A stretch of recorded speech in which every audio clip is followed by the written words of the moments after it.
भारत के अरबपति कारोबारी गौतम अडानी के मुद्दे पर संसद में चल रही खींचतान के बीच अब बीजेपी ने अमेरिकी अरबपति जॉर्ज सोरोस और कांग्रेस नेता सोनिया गांधी के बीच कथित संबंध का आरोप लगाया है।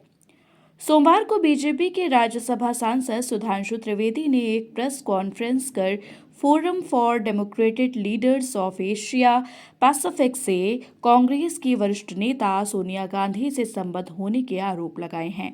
बीजेपी का आरोप है कि इस फोरम में भारत विरोधी और पाकिस्तान के समर्थन की बातें हो रही हैं।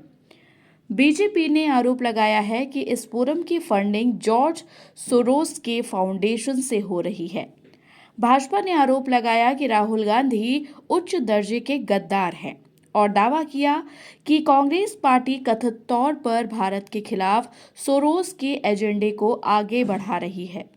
बीजेपी के ये आरोप जॉर्ज सोरोस से जुड़े विवादों की वैश्विक गाथा में सिर्फ एक उदाहरण है। अपने वित्तीय कारनामों से लेकर ओपन सोसाइटी फाउंडेशन के माध्यम से अपने परोपकारी उपक्रमों तक सोरोस प्रशंसा और आलोचना दोनों के केंद्र में रहे हैं। जॉर्जी स्ट्राउड्स उर्फ जॉर्ज सोरोस 12 अगस्त 1930 को बुडापेस्ट हंगरी में जन्मे। नाजी शासन के दौरान वह एक यहूदी परिवार में पले बढ़े।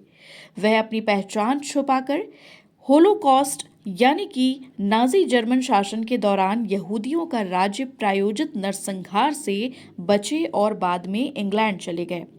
उन्होंने लंदन स्कूल ऑफ इकोनॉमिक्स में दाखिला लिया और यहाँ वह दार्शनिक कार्ल पॉपर और उनकी ओपन सोसाइटी के विचारों से गहराई से प्रभावित हुए। सोरोस ने 1970 में सोरोस फंड मैनेजमेंट की स्थापना की, जो एक हेज फंड था जिसने उन्हें अपार संपत्ति दिलाई।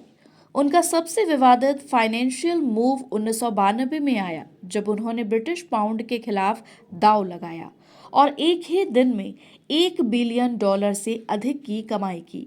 इस कदम ने उन्हें the man who broke the bank of England यानी कि बैंक ऑफ इंग्लैंड को बर्बाद करने वाला व्यक्ति का उपनाम दिया। जहां अपनी वित्तीय समझ के लिए सोरोस ने वैश्विक ख्याति अर्जित की, वहीं अर्थव्यवस्था को अस्थिर करने के लिए उनकी चालों की अक्सर आलोचना की जाती रही है।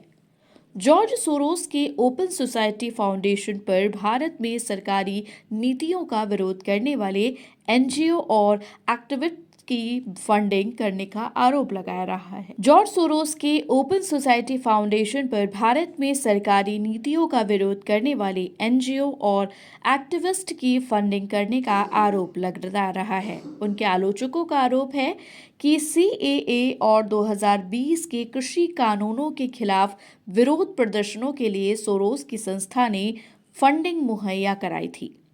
भारत की एजेंसियों ने ओएसएफ से संबंध रखने वाले संदिग्ध एनजीओ की जांच की है और उन पर राष्ट्र विरोधी गतिविधियों के माध्यम से देश को अस्थिर करने का आरोप लगाया।